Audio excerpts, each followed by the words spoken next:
Assalamualaikum warahmatullahi wabarakatuh. Saya sedang bersama dengan guru kita semua. Di sebelah kiri saya Ustadz Arnob Dinar LC. Di sebelah kanan saya guru kita Ustadz Dr. Zulhendri Rais LCMA. Beliau pimpinan Pondok Pesantren Darul Hadis Al-Aidarusyah. Di sini belajar hadis anak-anak dan akan dibangun asrama. Ini di belakang ini saung tempat belajar sementara.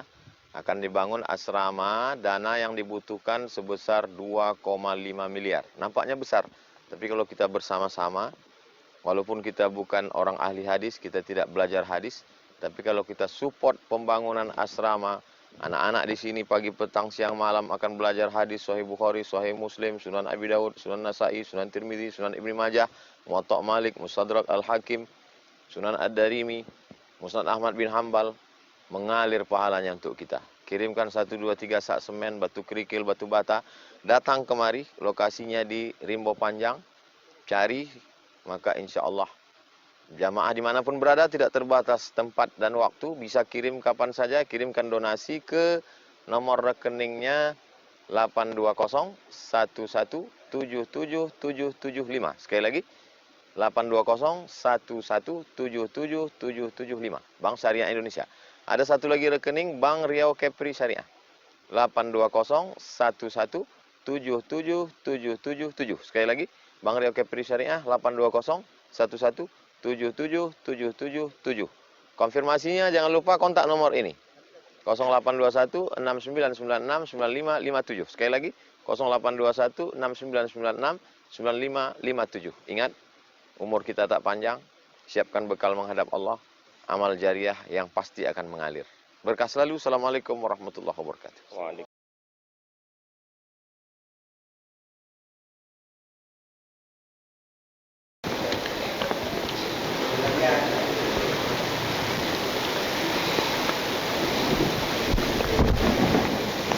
Bismillah.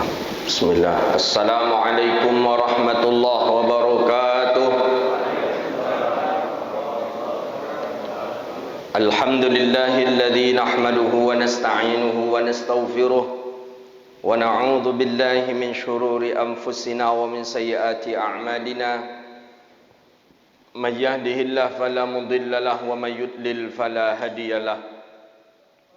Asyhadu an la ilaha illallah wahdahu la syarika lah wa asyhadu anna sayyidana wa nabiyyana Muhammadan 'abduhu wa rasuluh wa safiyyuhu min khalqihi wa habibuh ballagha ar-risalata wa adda al-amanata wa nasaha al-ummah wa kashafa Allahu bihi al-ghummah wa jahidun fi sabilillahi hatta atahu al-yaqin.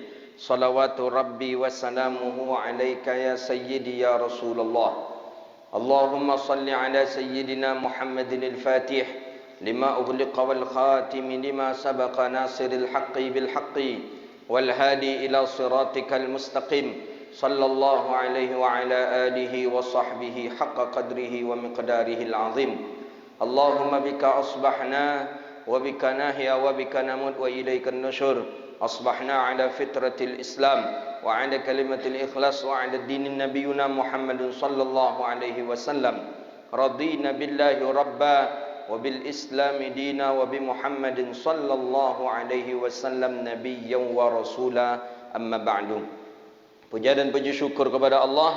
Alhamdulillah, di waktu yang mulia ini Allah masih izinkan kita bisa duduk di rumah Allah ini, bisa bertafakkur di rumah Allah, bisa i'tikaf di rumah Allah ini, dan bisa bermajlis dan berdurus di masjid ini. Kita bermohon kepada Allah, mudah-mudahan duduk kita di sini mendapatkan ampunan dari Allah Subhanahu wa taala. Amin ya rabbal alamin. Salawat dan salam kepada Nabi yang agung, Nabi yang mulia, Sayyidina Rasulullah Muhammadun sallallahu alaihi wasallam. Allahumma salli wa sallim ala sayyidina wa nabiyyina Muhammadin wa ala alihi wa sahbihi ajma'in. Salawatu rabbi wa salamuhu alaika ya sayyidi wa ya habibi ya Rasulullah. Bapak Ibu hadirin yang dirahmati Allah Subhanahu wa taala, lanjutan kajian kita kitab Riyadhus Shalihin min kalami Sayyidil Mursalin, masih dalam babur raja, bab dalam masalah harapan. Hadis berikutnya an Jabir radhiyallahu anhu qal. Jabir periwayat hadis hari ini yang akan kita baca insyaallah. Jabir ini seorang sahabat Rasulullah sallallahu alaihi wasallam yang juga dekat dengan Nabi. Namanya Jabir bin Abdullah. Ayahnya namanya Abdullah, maka sering disebut dengan Jabir bin Abdullah atau bin Abdullah. Jabir ini selalu dan senantiasa bersama Nabi SAW. Karena beliau masuk Islam usia 14 tahun. Masuk Islam usia 14 tahun dan kemudian nak ikut perang tapi dilarang oleh ayah. Ayah tak mengizinkan Jabir bin Abdullah untuk ikut perang. Ketika beliau menginginkan juga, tak boleh. Akhirnya Jabir bin Abdullah karena tak boleh ikut perang, Jabir bin Abdullah mengadu ke Rasulullah sallallahu alaihi wasallam. Kata Jabir bin Abdullah, "Ya Rasulullah, tolong izinkan aku untuk ikut perang." Dua saja perang yang tak diikutinya. Karena ayahnya melarang. Dua perang yang tak diikutinya, satu perang Badar, yang kedua perang Uhud. Ayahnya melarang. "Enggak," kata ayahnya, "jangan engkau ikut perang. Tak usah engkau ikut," kata ayah, "engkau kecil." Kenapa ayah melarang Jabir bin Abdullah ikut perang? Karena Jabir bin Abdullah punya saudara 10 orang. Jadi dia kakak beradik 10 orang. 10 orang ni cuma beliau yang laki-laki. 9-nya perempuan. Jadi kata ayahnya, tak usah engkau ikut perang. Cukup engkau menjaga saudari perempuan engkau saja. Maka Jabir bin Abdullah tidak senang. Jabir bin Abdullah datang ke Rasulullah. "Ya Rasulullah, tolong izinkan aku untuk perang ya Rasulullah. Aku ingin perang ya Rasulullah." Kata Sayyidina Jabir bin Abdullah. Kata Nabi SAW, "Minta izinlah engkau kepada ayah engkau." Maka izin perang itu haknya punya ayah, bukan punya Rasulullah. Sampaikanlah ke ayah engkau. Kalau ayah mengizinkan engkau untuk berangkat perang, maka engkau berangkat. Kalau ayah tidak mengizinkan engkau untuk perang, berarti engkau tak boleh berangkat. Baginda Nabi sallallahu alaihi wasallam yang menjelaskan itu kepada Sayyidina Jabir bin Abdullah. Dicoba oleh Jabir bin Abdullah untuk merayu sang ayah, tetap ayah tak mau mengizinkan Jabir bin Abdullah untuk berangkat perang. Jadi ini salah satu dalil bahawa ketika kita hendak melaksanakan perang dan musafir, maka itu mesti izin daripada orang tua. Dalam mazhab Hanafi malah itu suatu kewajiban. Perang wajib tu jumhur ulama. Tapi kalau musafir ibadah seperti haji, menurut mazhabnya Imam Hanafi memang fardu, wajib hukumnya. Dalam mazhab Syafi'i juga wajib hukumnya. Kita minta izin kepada ibu bapa kita. Ibu bapa masih hidup, kita nak berangkat haji, kita nak berangkat umrah, wajib minta izin. Sampaikan ke orang tua kita, "Ya Mak, bolehkah izinkah aku nak berangkat haji ni tahun ini?" "Ayolah berangkatlah," berarti izin. Kalau boleh mengatakan, "Oh enggak nak, di rumah ajalah nak, di siko sajalah," kata. "Amun nak 2 tahun entahlah berapa umur berkoko," kata dia umpama ya. Entah mati entah apa lagi kata di siko ajalah, kata. Berarti tidak diizinkan dan kita tidak boleh untuk berangkat. Jadi Jabir bin Abdullah, ketika Jabir bin Abdullah minta izin, Jabir pun tidak dapat izin daripada Rasulullah sallallahu alaihi wasallam dan tidak dapat izin daripada sang ayah. Akhirnya Jabir di rumah saja. Di rumah saja. Jadi pas ketika malamnya perang Uhud hari Sabtu. Hari Jumatnya, ini perang Uhud hari Sabtu ni. Di Sabtu tu perang Uhud. Jumat malam ayahnya Jabir ni memanggil Jabir. Abdullah bin Jabir memanggil anaknya, Sayyidina Jabir. Datanglah anak kepada Abdullah, ayah. Jabir datang kepada ayah. Kata ayah, "Ya Jabir, aku hari ini sudah mencium." Kata ayah Jabir, "Aku hari ini sudah mencium bau syahid. Sudah menghirup bau surga.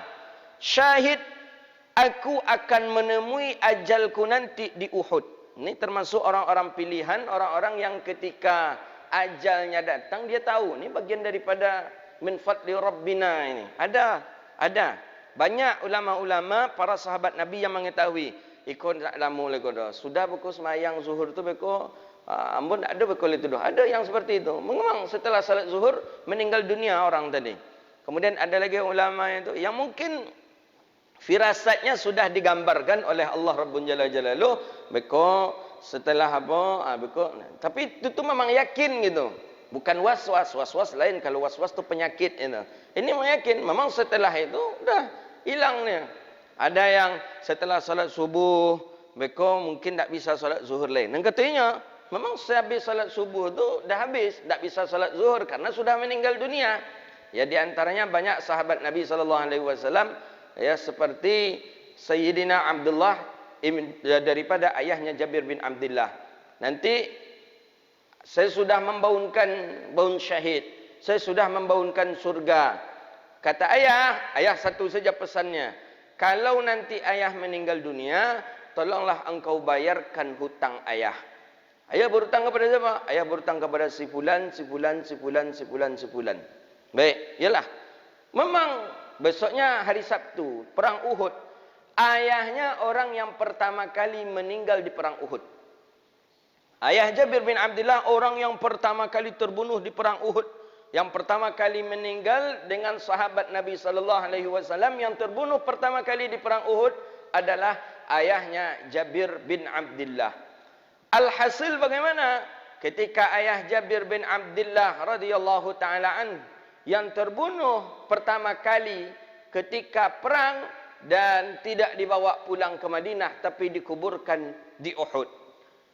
Ketika dikuburkan di Uhud dengan satu lahat dengan seorang sahabat. Kita pun lupa nama sahabat Nabi sallallahu alaihi wasallam. 6 bulan, 7 bulan, ada yang mengatakan sudah 2 tahun, Jabir bin Abdullah tidak menginginkan ayahnya satu lahat dengan sahabat tadi. Akhirnya dipindahkan oleh Sayyidina Jabir bin Abdullah. Hadis ini sahihin. Dipindahkan. Jadi memindahkan kuburan kalau ada asbab uzur syar'i boleh. Kalau tidak ada asbab uzur syar'i tak dibolehkan dalam pandangan Islam. Ya apa uzur syar'i? Uzur syar'i mungkin buat jalan, buat bangunan atau sungai jurang longsor begitu. Ada kuburan. Ini uzur syar'i. Tapi kalau awak pindah umpamanya kita ke Jakarta kemudian kena Covid, meninggal di Jakarta orang tua kita. Kita pulang ke Pekanbaru, awak bawa pula ayah waktu ke Pekanbaru. Padahal dikuburkan di sana. Itu bukan uzur syar'i itu. Hari ini marak kita perhatikan orang-orang memindahkan kubur Covid. Dulu ayahnya karena Covid dikuburkan di Palas. Di Palas. Karena ada pemakaman keluarga, umpamanya di daerah kita, di daerah Panam, diambil dari Palas, kemudian dibuat di Panam tadi. Itu bukan uzur syar'i itu kalau seperti itu. Uzur syar'i itu ada asbab yang menghilangkan daripada bekas daripada kubur. Itu baru uzur syar'i.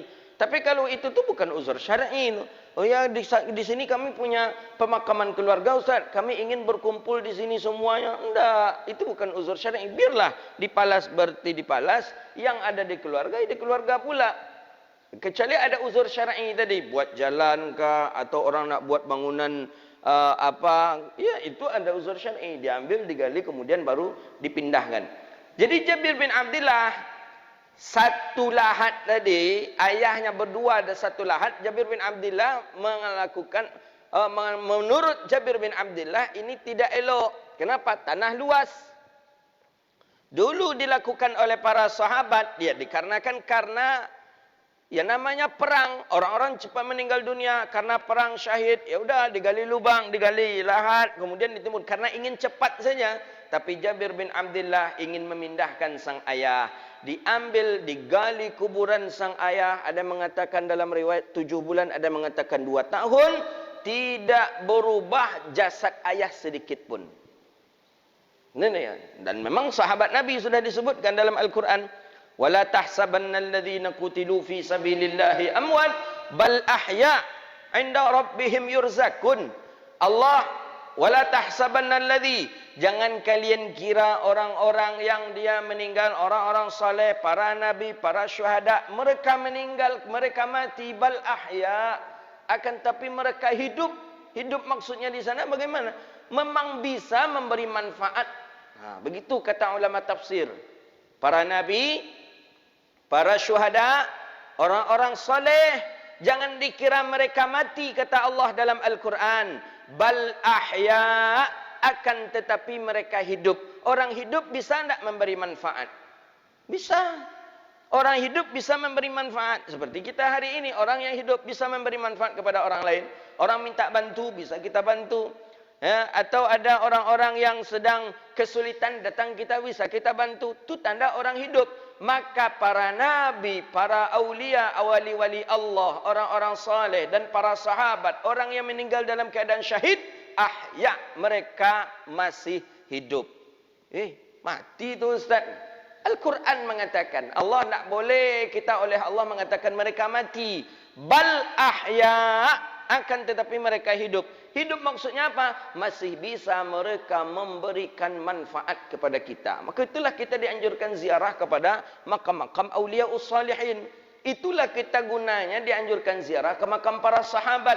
Itulah gunanya kita dianjurkan ziarah ke makam Nabi. Kenapa? Nabi, para sahabat, para awliyaus salihin, orang-orang mati syahid masih bisa memberi manfaat kepada kita. Setidaknya dia pun mendoakan atas doa yang kita ucapkan kepada Allah. Makanya tradisi para ulama dahulu ziarah makam sahabat fulan, ziarah makam sahabat si fulan, makam ziarah. Ini daripada tradisinya para sahabat baginda Rasulullah sallallahu alaihi wasallam. Maka sampai kepada baginda Nabi Yunus sallallahu alaihi wasallam pun Nabi melaksanakan ziarah. Setelah terjadi perang Uhud, Nabi setiap saat datang ke Uhud. Setiap saat datang ke Uhud. Itulah yang Nabi baca salam itu kepada orang-orang Uhud. Assalamualaikum ya darus syuhada. Assalamualaikum ya darul qaumil mu'minin. Sahabat di situ, sahabat yang bertanya, ya Rasulullah, orang ni fa innahum mayyitun. Mereka ni kan mati ya Rasulullah. Mengapa kita mengucapkan salam juga kepada mereka ya Rasulullah? Jawaban Nabi lurus saja bahawa mereka itu betul mati, tapi mereka itu mendengar. Apa ya di dalam riwayat hadis yang lain disebutkan, kalau yang engkau ucapkan salam itu adalah orang yang engkau kenal, maka dia akan membalikkan salamnya. Dan kalau orang yang tidak engkau kenal, maka malaikat pun sudah menangguhkan daripada salamnya. Jadi dipindahkan oleh Jabir bin Abdullah ayahnya ke tempat yang baru juga di Jabal Uhud, dan tidak ada rusak sedikit pun daripada tubuh ayah illal udunin, kecuali telinga saja. Telinga kanan kiri. Yang rusak itu pun bukan rusak, tapi kotor karena masuk tanah, itu saja.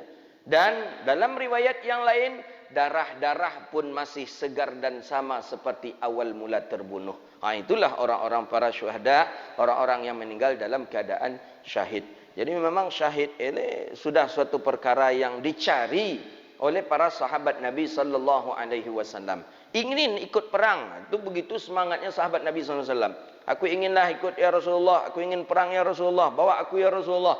Begitu sahabat Nabi radhiyallahu taala anhum ajmain ingin ikut perang. Justru rugi kalau tidak diikut sertakan perang. Begitu dia. Kalau kita kini kau bisa melak you dulu. Jelas kalau ada yang lain ajalah, enggak usah kami lu kata. Ini orang dah mau perang lagi. Dah nak perang lagi, masih itulah yang lain ajalah, enggak usahlah kami lagi, yang lain ajalah, agak kuat kata.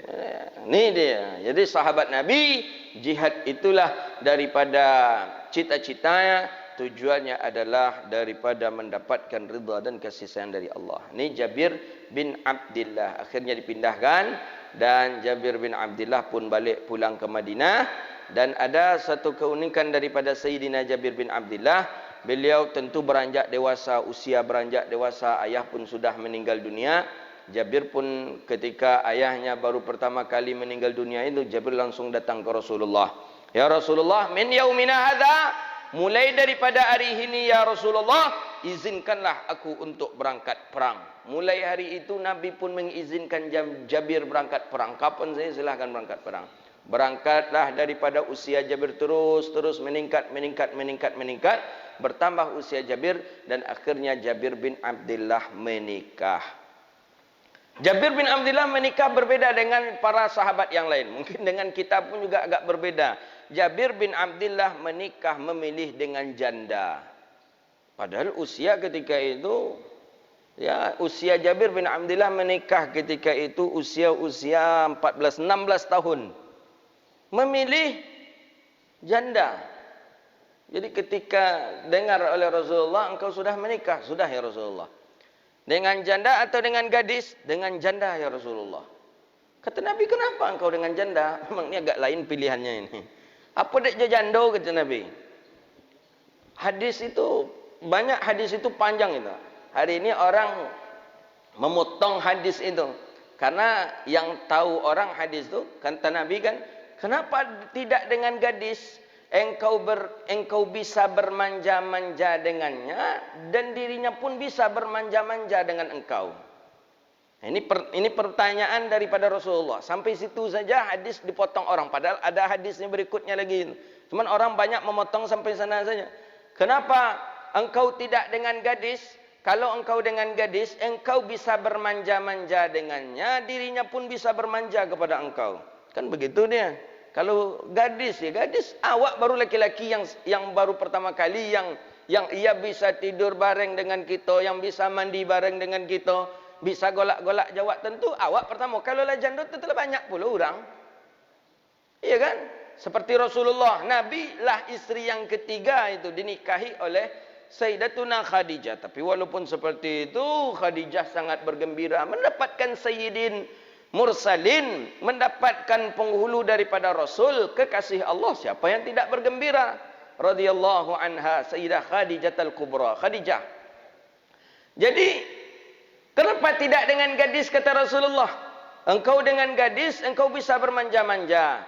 Kalau dengan gadis, engkau bisa ingin melakukan apa saja. Dan yang paling penting, engkau adalah apa? Engkau adalah orang yang pertama dalam kehidupannya. Ya, kalau engkau orang yang pertama dalam kehidupannya, berarti adalah engkau orang yang ada di dalam isi kepalanya dan ada di dalam hatinya. Kalau engkau dengan janda, engkau sudah berjumpa dengan sebulan. Dia sudah berjumpa dengan sebulan. Setidaknya dia sudah makan berdua dengan sebulan. Begitulah ini. Nah, sampai situ hadis itu banyak disebarkan orang. Makanya kini itu orang banyak menikah dengan yang gadis. Cuma tak tahu orang apa kelebihan menikah dengan jando itu. Nah, jadi jangan terketek lati kalau dari ibu yang jando sih kong. Ada nanti. Nabi saja berapa orang istri Rasulullah? Nabi 11 istri Nabi. Yang gadis cuma Sayyidah Aisyah. Cuma Sayyidah Aisyah yang gadis. Selebihnya janda. Jadi bukan berarti janda tidak memiliki keistimewaan. Ada keistimewaan. Maka hadis tadi itu karena dipotong itulah. Maka hilang keistimewaan janda. Padahal banyak keistimewaan janda. Nah itu. Mana apa-apa nak nyoba tambun. Cak dia jadando koncak. Kala. Apa kata Jabir? Jabir bin Abdullah menyampaikan ke Rasulullah sallallahu alaihi wasallam. Kata Jabir, aku memilih janda ni. Janda yang lebih tua pula dari dia usianya. Lebih tua daripada Jabir bin Abdullah usia. Kalau janda seusia mungkin boleh-boleh saja. Ini di atasnya pula usia janda ni yang dinikahi. Kata Jabir bin Abdullah, ya Rasulullah, aku menikahi janda ini ya Rasulullah. Kata Jabir bin Abdullah, pasti janda lebih dahulu mengenyam kehidupan berumah tangga dibandingkan aku. Aku punya 9 orang saudari perempuan. Kalau aku mencari yang gadis, maka bertambah tanggungjawabku menjaga 10 orang daripada saudari. Kenapa? Kalau anak gadis tentu banyak pula perangai yang diurus begol. Pasti itu. Kalau janda, kata Jabir bin Abdullah, aku takkan mengurus dia. Dan justru dialah yang akan membantu aku menjaga 9 saudari perempuan aku ya Rasulullah. Masya Allah. Itu jawaban Sayyidina Jabir bin Abdullah. Kemudian Nabi ada 3 kali bertanya, kenapa tidak dengan gadis? Kenapa tidak dengan gadis? Karena Nabi tahu kalau selera orang pasti dengan yang gadis. Tapi Jabir bin Abdullah, enggak. Dia memilih dengan janda. Jadi kata baginda Nabi, akhirnya didoakanlah Rasulullah sallallahu alaihi wasallam, semoga engkau mendapatkan apa yang engkau inginkan dan engkau mendapatkan apa yang engkau harapkan. Ternyata betul, tidak begitu banyak urusan Jabir bin Abdullah mencari hadis-hadis, mengaji, belajar, perang. Dan saudarinya sudah ada yang mengurus daripada istrinya. Itulah Sayyidina Jabir bin Abdullah. Kemudian dalam riwayat yang lain disebutkan bahawa sesungguhnya para janda itu memiliki keunggulan yang tidak dimiliki oleh orang-orang gadis. Ada dalam riwayat seperti itu. Ya di antaranya mungkin kalau dia kaya berarti dia punya harta. Anak gadis, kita baru yang memberi dia harta. Kalau menikah dengan janda yang kaya kan tak perlu nak bikin piti leladu pitinya. Iya kan? Nah, itulah apa-apa. Nyeladu usahanya. Kebun sawitnya punya, rukonya banyak. Ini janda. Nikah awak jadinya mungkin awak ke pekerja lah. Enggak. Jadi udah gitu aja lah. Nah, jadi ancaknya ke ustaz ancaknya. Dia ustaz tu fokus saja ceramah lah. Yang membiayai lah ada di belakangnya janda kaya. Begitu dia. Itu Nabi mengatakan keunggulannya pasti lebih banyak dibandingkan anak gadis. Akhlaknya tentu lebih bagus akhlaknya janda dibandingkan dengan akhlaknya gadis. Janda tentu sudah banyak mengalami bagaimana pahitnya kehidupan. Tidak saja manis daripada kehidupan, pahitnya kehidupan dia sudah mencoba. Akhlaknya lebih baik dibandingkan dengan orang gadis. Oh, ketika aku orang yang pertama dari kalangan laki-laki yang ia kenal atau tidaknya, menurut Jabir bin Abdullah itu tidak ada masalah. Masya Allah. Jabir memang luar biasa. Jadi menikah dengan janda itu tidak aib itu Bapak Ibu. Tidak aib. Tidak ada disebut oleh Nabi, aib ini jangan engkau lakukan. Nabi saja melakukan.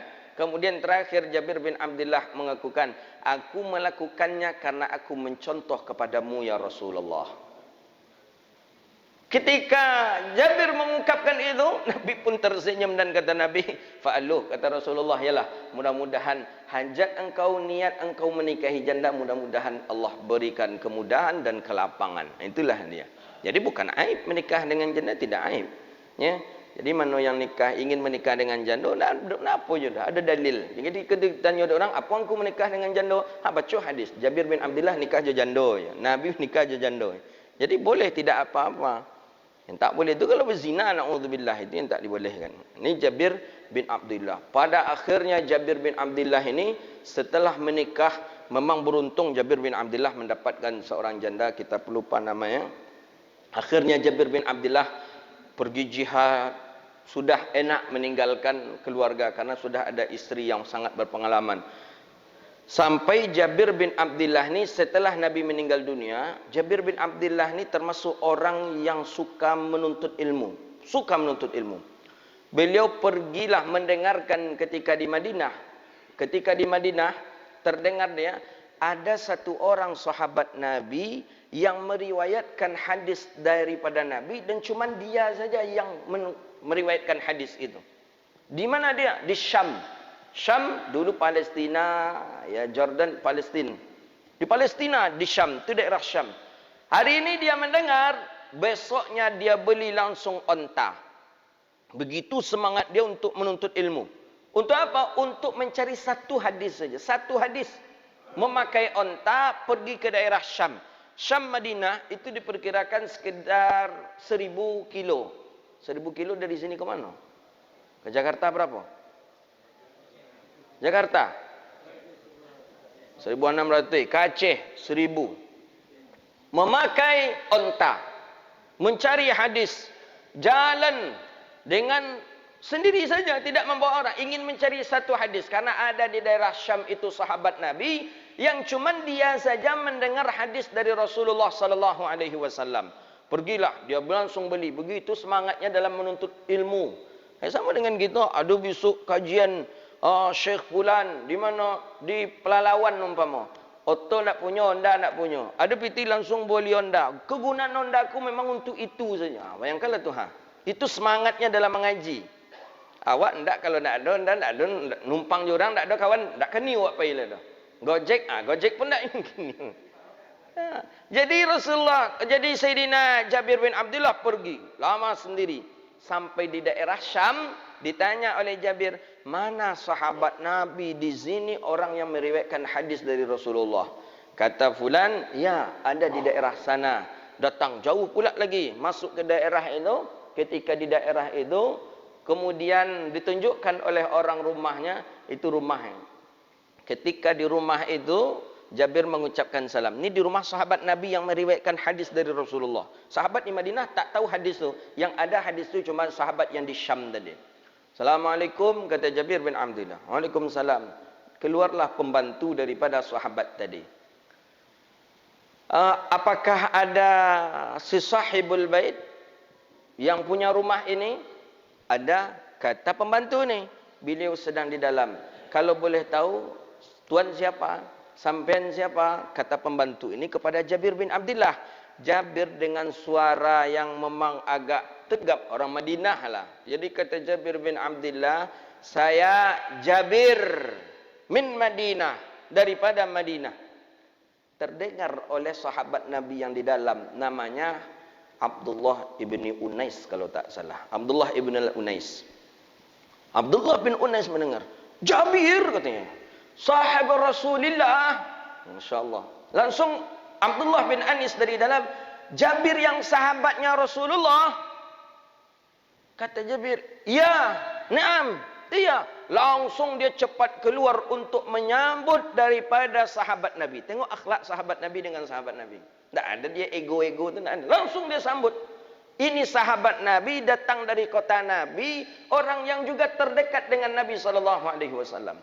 Setelah bertamu, bercangkrama, kemudian kata Jabir bin Abdullah, aku datang ke sini ingin mendengarkan satu hadis yang katanya orang-orang di Madinah tidak ada satupun yang mendengar hadis itu kecuali anda. Saya ingin mendengarkan apa hadis dari Rasulullah sallallahu alaihi wasallam itu. Panjang pula hadisnya. Panjang hadisnya. Setelah itu balik. Bayangkan mencari satu buah hadis saja melakukan perjalanan 1000 kilometer. Satu hadis saja. Bayangkan. Bapak ibu datang ke situ mencari 2-3 hadis ada 1000 kilo? Enggak. Berapa minit kita cuman? Memang itu saja tujuannya. Tidak perlu untuk lontong dah. Awak lagi lah balik di situ dapat lontong. Iya kan? Balik di situ dapat je sarapan pisang, dapat je lontong, kadang lagi lopek, dapat lopek. Kadang lagi bersobot je kawan, bercengkraman. Itu memang itu aja. Sudah meriwayatkan hadis tu langsungnya balik. Kan bayangkanlah Allah illallah. Jadi kalau kita baca semangatnya sahabat-sahabat Nabi dalam menuntut ilmu, tidak ada bandingannya dengan kita.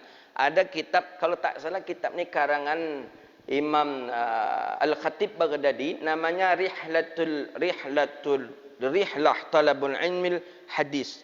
Perjalanan para ulama dalam mencari hadis. Oh, Imam Syafi'i pernah kita baca riwayatnya. 270 kilo berjalan kaki dengan murid ingin meriwayatkan satu hadis. Nampaklah tiba di tompek tu. Nampak tadi daripada syekh tadi minum pakai tangan kiri. Langsung aja Imam Syafi'i balik lagi. Padahal berjalan 270 kilo. 270 siko ke mana? Ke Bukit Tinggi. Ke Padang. 270 kilo. Berjalan meriwayatkan satu hadis. Lah tiba di tempat tu. Nampak syekh yang meriwayatkan hadis tu minumnya memakai tangan kiri. Balik syekh lagi. Imam Syafi'i. Dia tanya murid, kenapa balik lagi syekh? Hendaknya. Hadisuhu dhaif. Kata Imam Syafi'i, hadis yang ada di syekh tadi itu dah rusak. Kenapa? Syekh tadi sudah merusak wibawanya. Masa dia seorang ulama, minum dalam keadaan berdiri, pakai tangan kiri lagi. Jadi rusak hadisnya. Begitu Imam Syafi'i menjaga periwayatan hadis. Tiba aja kawan gini lomak aja menyebut hadis. Syafi'i tak ngerti hadis dengan ni. Hadis ni banyak dhaif kata. Imam Syafi'i itu teliti dalam meriwayatkan hadis. Nampak aja dia guru yang minum. Nak ni tak? Karena menurut dia sudah rusak keadil, sudah rusak maruah, sudah rusak wibawanya. Balik Imam Syafi'i. Siapa lagi kita baca banyak perjalanan-perjalanan ulama, baca buku itu, tapi entah sudah ada terjemahannya atau belum itu. Rihlah. Rihlah itu perjalanan menuntut ilmu hadis. Ada dulu nama gurunya Imam Bukhari, murid Imam Malik. Namanya Yahya Al-Laythi. Yahya Al-Laythi ini tinggalnya di Andalusia. Andalus sekarang Spanyol. Jauh ke Madinah. Berapa jauhnya kira-kira tu? Ada 4,000 kilo. Kita umpamakan 4,000. Ini Yahya Al-Laythi dari Spanyol. dari Andalus, berangkat ke Madinah ingin mengaji dengan Imam Malik. Karena di Madinah ada seorang ulama besar dalam bidang hadis yang masyhur namanya di dunia. Itulah Imam Malik rahimahullahu ta'ala. Pergi. Mana ada pesawat, mana ada kapal, mana ada. Tak ada. Orang dulu memang pergi mengaji itu dengan bekal himar, keledai. Kalau tidak onta, pergi berjalan dari Andalus tadi ke Madinah. Ya Rabbi, berapa lamanya perjalanan tu? Berbulan-bulan itu. Berjalan sampai di Madinah. Di Madinah, kemudian Imam Yahya Al-Laitsi duduk mengaji. Ribuan. Kalau majlisnya Imam Malik, ribuan yang hadir dalam pengajian. Dan itu di Masjid Nabawi. Imam Malik duduk di samping makam Rasulullah. Murid pun duduk berjajaran. Begitu Imam Malik.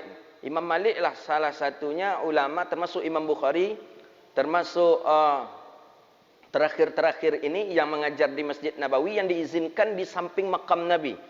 Itu guru daripada guru kami Syekh Ali Jum'ah, namanya Syekh Mursi dari Maghrib Maroko dengan Syekh Saleh Ja'fari.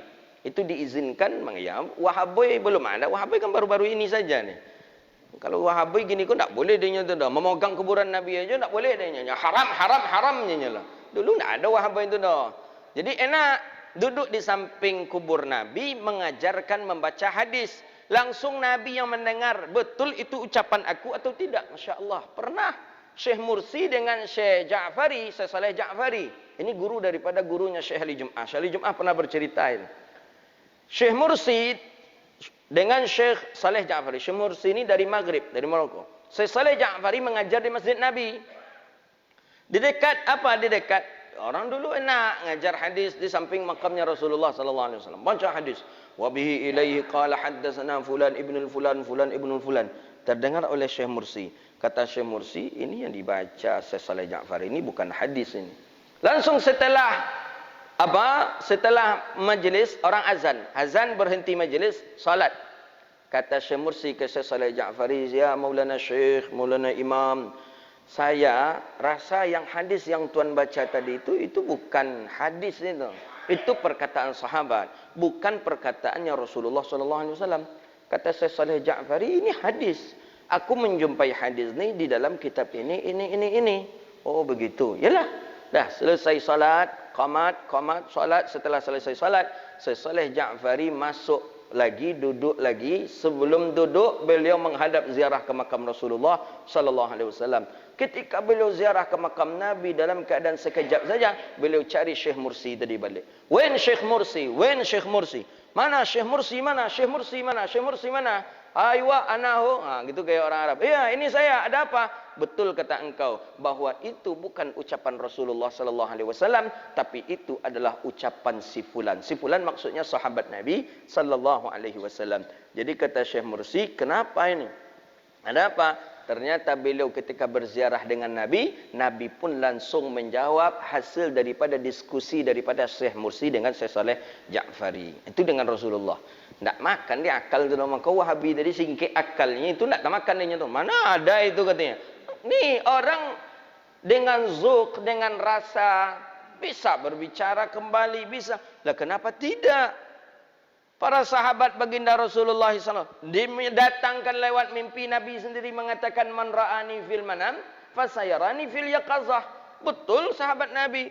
Banyak sahabat Nabi yang melihat Rasulullah dalam keadaan nyata. Banyak lagi para a'immah, maka banyak membaca sehingga kita tidak kurang referensi. Siapa lagi? Kita tengok daripada Ibnu Jauzi didatangi oleh Nabi berapa kali? Imam Ahmad bin Hanbal didatangi oleh Nabi berapa kali? Dalam majlis pengajian hadis beliau. Imam Malik berapa kali? Ada. Di mana orang tu tahu, ulama-ulama tadi tahu kalau itu Rasulullah? Karena dengan membaca hadis, nampaklah dan tiba rasa inilah Rasulullah sallallahu alaihi wasallam. Sebentar saja menghadirkan bau-baunan yang sedap, kemudian pergi lagi. Jadi kata murid itu Syekh Saleh Ja'fari di Al-Azhar. Kata murid, harum sekali bau majlis kita. Dan itu harumnya lama berhari-hari. Jadi murid bertanya, Syekh, yang membakar buhur tidak ada. Yang memakai wangi-wangian tidak ada. tapi majlis kita ni kok wangi dah 3 hari ini. Kenapa ini? Kata Syekh Saleh Ja'fari, aku melihat Rasulullah sallallahu alaihi wasallam berdiri ketika pengajian kita 3 hari yang lalu. Ini kalau kita banyak membaca, kita akan tahu seperti apa para ulama dahulu dalam meriwayatkan hadis-hadis Nabi SAW. Jangan dikira, oh tak mungkin. Tak mungkin menurut akal kita. Tapi jangan sesuatu itu, jangan sesuatu itu kita akal-akalkan. Ini bukan diakalkan. Memang begitu adanya. Lihat Imam Ahmad bin Hanbal. Lihat pula lah Imam Malik, lihat pula lah Imam Saleh. Semua orang-orang saleh itu pernah mereka didatangi oleh Sayyidil Mursalin. Jadi Imam Abi Yahya Al-Laitsi tadi datang ke Madinah. Sampai di Madinah belajar ramai murid Imam Malik. Tiba-tiba sebulan, 2 bulan, dalam riwayat 3 bulan di Madinah, ada orang-orang membawa gajah banyak. Membawa gajah banyak ke Madinah. Gajah banyak dibawa ke Madinah. Orang-orang Madinah, namanya gajah. Gajah kan jarang orang-orang menengok. Orang sekedar mendengar ceritanya saja. Kemudian melihat gambarnya saja. Kalau kita hari ini melihatnya lewat TV sering. Pergi ke kebun binatang juga nampak gajah. Tapi kalau gajah datang ke Ronggowarsito ni, keluar tak kita melihatnya kira-kira? Keluar. Awak selama kau menengok di kebun binatang, kemudian selama kau nengok di TV, kini kau datangnya ke Ronggo, keluar nak kita menengok gajah tadi? Keluar. Bayangkan, yang ramai ribuan tadi sedang mengaji dengan Imam Malik, bubar pengajian gara-gara gajah datang ke Madinah. Bayangkan. Gajah dibawa orang, gajah ke Madinah. Mungkin untuk interaksi entah apa, tak tahu kita. Jarang gajah ni ditengok. Orang tengoknya unta, manggu-anggu. Tengok pula beko himar keledai dengan suaranya yang sangat bising. Itu saja. Binatang orang-orang ini. Ikut gajah datang ke Madinah. Apa? Tak bubar pengajian. Bubar pengajian. Bubar seluruhnya bubar. Adalah yang duduk di belakang satu yang tidak bubar. Imam Malik satu. Murid yang satu itu satu. Maka Imam Abi Lais ini termasuk murid kesayangannya Imam Malik. Kata Imam Malik, fulan ta'al. Ta'al mendekat. Imam Yahya Al-Laitsi, gurunya Imam Bukhari. Orang bubar pergi melihat gajah. Anda kenapa tidak bubar pergi melihat gajah? Kenapa anda masih duduk di sini? Imam Malik tak marah. Imam Malik tak marah kepada orang-orang yang bubar itu, tak marah. Ya, kalau guru pembohongi taruh aja bilo, murid pandai. Jadi Imam Malik enggak. Imam Malik itu wajar. Kenapa? Karena sekali-sekali itu datang ke Madinah gajah. Maka dibiarkan Imam Malik, pergilah, tengoklah. Tapi yang heran Imam Malik, ni anak ni kok kenapa dia tak ikut dengan orang banyak? Orang banyak pergi nengok gajahnya, enggak banyak. Dia duduk sini. Apa jawabannya? Nama anda siapa? Kata Imam Abi Lais, nama saya Yahya Al-Laitsi. Anda dari mana? Saya dari Andalusia. Andalus? Jauh. Di mana Andalus tu? Karena Imam Malik tak pernah mendengar. Kata Imam Malik, Andalus tu di mana? Jauh ya Maulana. Kata Imam Yahya, jauh. Bukan di Afrika. Jauh ke sana lagi. Jadi kenapa engkau tidak melihat? Apakah itu banyak di kampung anda? Tidak. Apakah anda sering melihat gajah itu? Tidak. Jadi kenapa anda tidak pergi melihatnya? Kata Yahya Al-Laitsi, aku pergi menempuh jalan yang sangat jauh berlama-lama di perjalanan. Aku datang ke Madinah bukan untuk melihat gajah. Ini. Aku bukan pergi melihat gajah ke Madinah ya Tuan Guru. Aku pergi ke Madinah ingin mendengarkan hadis-hadis daripada engkau yang pernah engkau mendengarnya dari sahabat Rasulullah sallallahu alaihi wasallam. Akhirnya Imam Malik memfokuskan perhatian kepada murid ini. Nampak murid ini memang agak berbakat, dan memang kalau berbakat tu dari kecil dah nampak. Akhirnya difokuskan oleh Imam Malik, dan memang salah satu murid Imam Malik yang alim, yang berkembang tulisannya sampai hari ini, Muwatta itu daripada tulisan beliau. Jadi beliau menulis versi Muwatta beliau, murid yang lain pun menulis versi Muwatta murid yang lain. Tapi murid yang dikhususkan perhatian oleh Imam Malik diantaranya adalah Yahya Al-Laitsi. Kemudian Imam Bukhari berguru kepada beliau. Itu dia. Jadi banyak kalau kita kisahkan cerita ulama, para ulama dulu dalam belajar mencari hadis Nabi sallallahu alaihi wasallam. Belum lagi dengan Imam Abi Hanifah ya. Ditak baru Imam Abi Hanifah kalau masak habis hari untuk masak. Sedangkan waktu belajar sudah masuk. Waktu belajar sudah mulai, Syekh sudah mulai membaca hadis-hadis. Jadi macam mana caranya? Berlarilah dia ke tempat orang jual masywi. Ada jual ikan. Ikan kalau ada masywi namanya, di pasir bawahnya, dipanggang di atasnya ikan. Dikipas-kipas. Datang Imam Abi Hanifah ke sana, dihirupnya agak 3 kali asap tadi. Asap tadi kan baunya agak sedap itu. Ya, ikan panggang lah asapnya itu. 3 kali, baliknya lah konyangnya itu. Itu Imam Abi Hanifah bin Nu'man.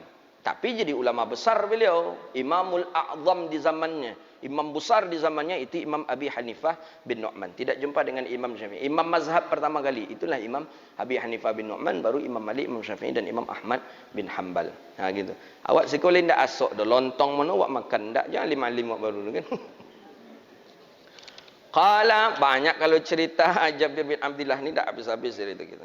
Sampai suatu ketika macet apa ditunggu dan Nabi perang Tabuk kalau tak salah. Dah laju-laju untunya tu. Dah laju. Jadi ada orang yang memanas-manaskan Rasulullah. Jabir ndak ikut dia Rasulullah. Jabir ndak ikutlah di tengah jalan kau, di tengah jalan. Kau tak salah Tabuk, perang Tabuk. Jabir ndak ikut dia Rasulullah. Jabir ndak ikut. Ndak. Jadi mana dia? Ndak tahu. Ini memang ada provokator-provokator ni ada ini. Orang-orang yang bingit, yang busuk-busuk hati tu. Jadi kecil, Jabir nak datang ya Rasulullah. Ni di rumah aja ya Rasulullah. Ndaknya ikut perang. Ndak ikut perang Jabir. Ada orang dakek dengan Jabir. Ikut ya Rasulullah. Adzunnu annahu tata'akhir. Aku sangka pasti dia ini, menurut aku dia ni agak terlambat ni ya Rasulullah. Dia pasti ikut. Tak mungkin Jabir tak ikut perang. Akhirnya nampak dari kejauhan sana betul Jabir bin Abdullah. Huwa ya Rasulullah, kata kawan Jabir yang terdekat dengan Jabir tadi. Huwa ya Rasulullah. Itunya ya Rasulullah. Itunya Jabir tu ya Rasulullah. Ditengok rupanya Jabir. Kita tunggulah Jabir, kata Nabi. Lama menunggu Jabir. 6 provokasi tadi malu aja lah rupa Jabir datang rupanya. Kata Nabi, lima tata'akhir. Kenapa engkau terlambat ya Jabir? Kata Nabi kepada Jabir, aku sudah siap sebagaimana para sahabat sudah siap ya Rasulullah. Tapi memang onta aku ini tak mau kencang ya Rasulullah. Untuk nak mau kencang apa pula caranya? Sama dengan mobil kita. Mobil yang kecepatannya sampai 10 tarui aja yang dikunci kecepatan itu. Nak mau kencang, kawan motornya Fortuner, Pajero, awak motor-motor sampai 10 bilo lah kan sampai.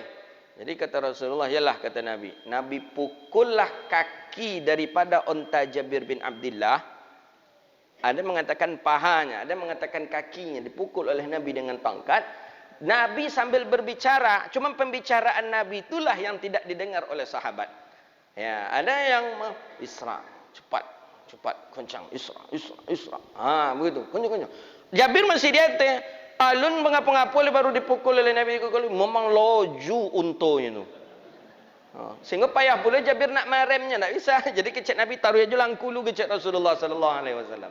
Itu. Jadi mukjizat Nabi itu dah dari dulu dah banyak dilihatkan. Belum lagi pohon berbicara, pohon menangis, apalagi ikan, apalagi singa yang menitipkan salam ke Rasulullah, batu yang berbicara, mukjizat daripada mukjizat Nabi sallallahu alaihi wasallam. Jadi yang lambat tadi dipukul oleh Rasulullah, langsung cepat jalan. Mukjizat Nabi sallallahu alaihi wasallam. Bisa juga kita cubanya kalau lambat-lambat auto awak sipak ban itu, copek.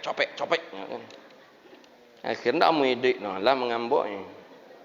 Qala, habis. Ja'a A'rabi.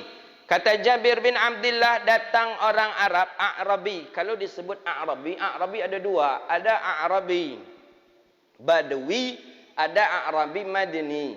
Yang Madani ini yang sudah agak baguslah etikanya, berakhlak.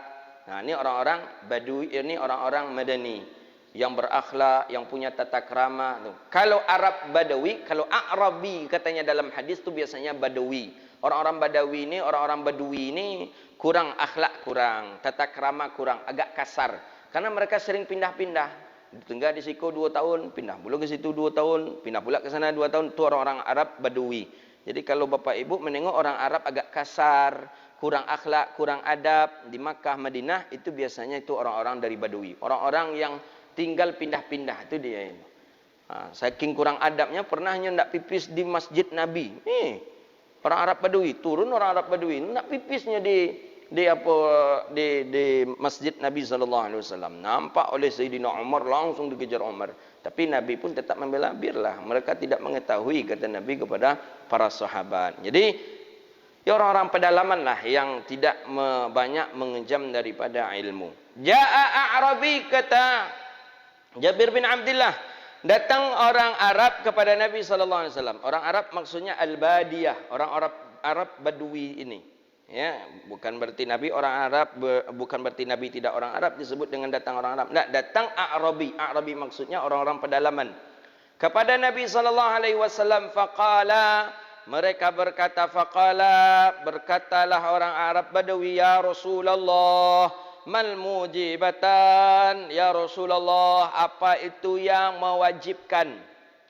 Apa itu dua yang mewajibkan? Apa yang mesti ada? Yang wajib, yang mesti dan mewajibkan. Apa itu ya Rasulullah?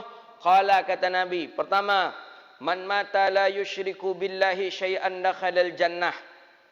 Kata Nabi, man, siapa yang mati, yang meninggal, la yushriku billahi syai'a, yang tidak mensyirikatkan Allah, yang tidak melakukan kesyirikan kepada Allah, dakhalal jannah, maka dia masuk ke dalam surga.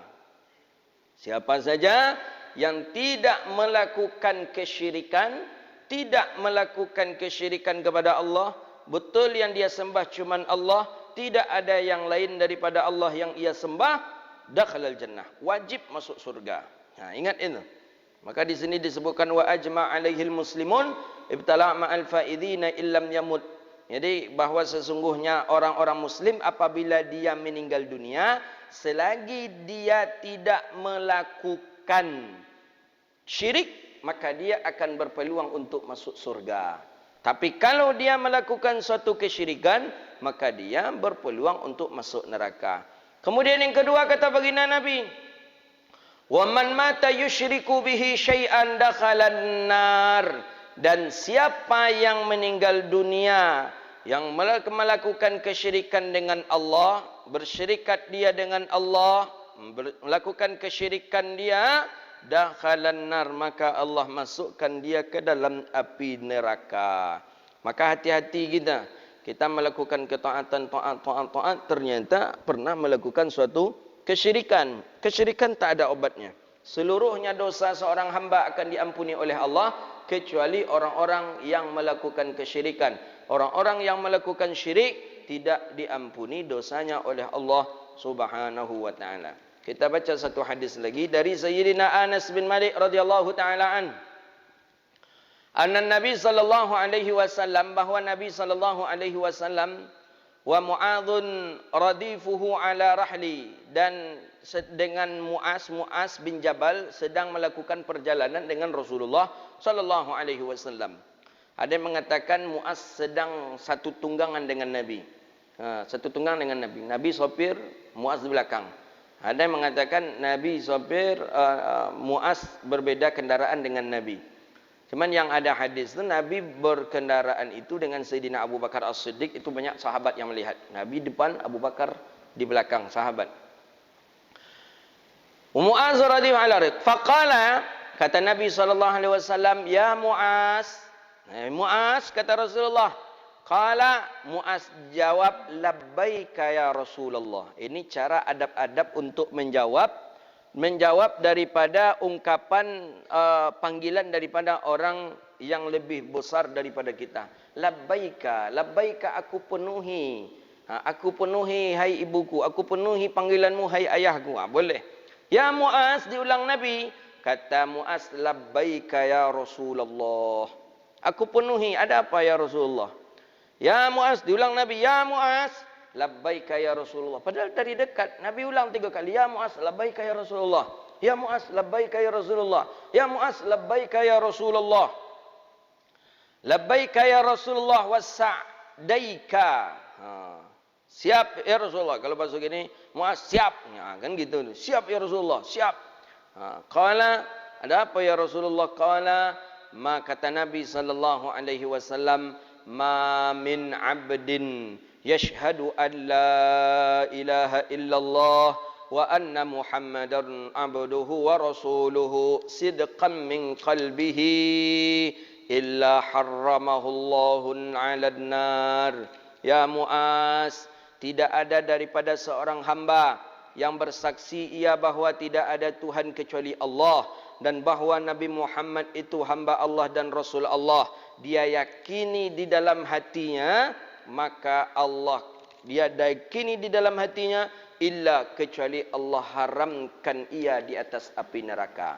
Maksudnya siapa saja yang mengatakan la ilaha illallah Muhammadur Rasulullah, ia imankan di dalam dadanya, maka dia berpeluang masuk ke dalam surga. Allah hindarkan dia daripada neraka. Allah haramkan dia daripada neraka. Apa kata Muaz? Ya Rasulullah, afala ukhbiruha bihan nasu fayastabshiru? Ya Rasulullah, boleh tak? Bukannya lebih baik ini aku ceritakan kepada orang agar mereka bergembira? Kan ancak nah, mudah kan? La ilaha illallah Muhammadar Rasulullah. Kita yakini di dalam hati kita. Kita yakini di dalam iman kita. Allah haramkan kita daripada neraka. Boleh tak aku menceritakan ini kepada sahabat yang lain ya Rasulullah? Qala, kata Nabi sallallahu alaihi wasallam, idzan yattaqilu. Khawatirnya nanti mereka meyakini itu, mereka bertawakal dengan itu saja. Akhirnya bagaimana? Akhirnya fa akhbaraha biha Mu'adz 'inda mautihi ta'thuma. Jadi kata Nabi sallallahu alaihi wasallam, idza yattaqilu, khawatirnya nanti mereka saking senangnya itu aja amalannya leh. Hendak semayangnya leh, hendaknya puasa leh, hendaknya zakat leh. Kenapa? Cukup mengucapkan la ilaha illallah Muhammadur Rasulullah, terbebas daripada api neraka. Boleh tak aku ceritakan itu ya Rasulullah? Kalau engkau ceritakan ke Cik Nabi, orang-orang akan sepele nanti beramal. Jadi berarti itu tanda tidak diceritakan oleh Muaz. Maka Muaz menceritakan fa akhbara biha Mu'adzun inda mautihi ta'athuma. Akhirnya Muaz menceritakan itu ketika Muaz akan meninggal dunia. Lah sakit Muaz rasanya akan meninggal dunia, baru diceritakan dek Muaz. Pernah Nabi mengatakan siapa yang bersaksi tidak ada Tuhan selain Allah, Nabi Muhammad dan utusan Allah, ia yakini di dalam hati, maka Allah haramkan dia daripada api neraka. Kenapa Muaz menceritakan sebelum Muaz meninggal dunia? Ta'athuma, takut Muaz melakukan dosa karena menyimpan ilmu. Itu dia. Jadi kalau memang ada sesuatu yang tak boleh kita sampaikan, tahan gini loh. Awak akan mati besok baru disampaikan. Begitu dia. Tapi itu para sahabat Nabi. Di kita gini kok tak ada ilmu sampaikan terus. Ada ilmu sampaikan untuk nak diamalkan oleh orang banyak. Jadi kata guru ambo, itu bedanya antara awak kau dengan guru agama dengan guru koki masak. Kalau guru agama, apa je yang ada di kepalanya, apa yang ada di hatinya, nyecurahkan semuanya. Itu buya-buya kita, tu ulama-ulama kita. Berbeda dengan guru-juru koki masak. Itu ada resep yang cik resep tu tak umumnya bagian ke orang dulu. Kenapa? Kalau nyagian ke orang resep tu bisa tutup kadainya. Jadi nencik resep tu pandai-pandai aja lah mencari. Gitu dia. Tapi tidak berbeda dengan para ulama. Bersyukur kita Allah anugerahkan kita para alim, para ulama, para awliya ussalihin yang mereka memiliki sanad sambung dengan Rasulullah, dengan hadis-hadis Nabi. Kita diajarkan dengan adab, diajarkan dengan akhlak, diajarkan dengan cara beribadah sesuai dengan amalan sunnahnya Nabi sallallahu alaihi wasallam. Hadza wabillahi at-taufiq wallahu a'lam bissawab. Baik, itulah kajian kita pada hari ini. Mudah-mudahan bermanfaat dan Allah berkahi kehidupan kita dunia wal akhirah. Ada permohonan doa kesembuhan. Baru saja operasi usus buntu Pak Ibrahim bin Kadir. Kita doakan beliau dan seluruh jemaah yang sakit yang mungkin tidak sempat menitipkan doa. Mudah-mudahan dalam keadaan sehat walafiat. Yang sakit Allah angkatkan penyakitnya dan Allah beri kesembuhan. Dan yang sudah meninggal dunia Allah lapangkan kuburnya, Allah berkahi dalam kuburnya, dan Allah cucurkan rahmat untuknya. dan mudah-mudahan kita yang hidup ini Allah istiqamahkan dalam beramal, berubudiyah, berakidah kepada Allahu Rabbun Jalla Jalaluh. Amin ya rabbal alamin. Bismillahirrahmanirrahim. Alhamdulillahi rabbil alamin. Hamdan syakirin, hamdan na'imin, hamdan yuafi ni'amahu wa yukafi'u mazidah. Ya rabbana lakal hamdu kama yanbaghi li jalali wajhikal karim 'azim sultanik. Allahumma salli ala sayyidina Muhammadin tibbil qulubi wa dawaiha wa afiyatil abdani wa shifaiha wa nuril absar